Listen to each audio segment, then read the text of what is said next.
দর্শক, আপনাদেরকে আরেকটু সামনে নিয়ে যাব। সেখানে আমরা উপরে উঠবো, আসলে ওভারব্রিজের উপরে উঠবো আমরা। সেখান থেকে আসলে আপনাদেরকে দেখাবো আসলে লালমাই স্টেশনের যে সৌন্দর্য উপর থেকে দেখতে কেমন উপভোগ করা যায় বা উপর থেকে দেখতে কেমন লাগে।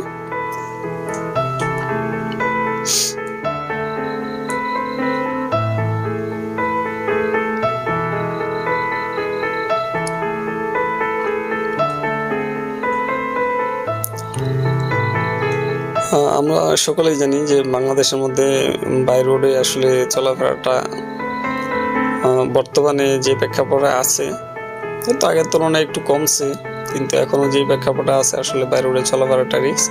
তো সেই কারণে সরকার যে উদ্যোগ নিয়েছে, আসলে রেলের চলাফেরাটা কিন্তু অনেকটাই নিরাপদ।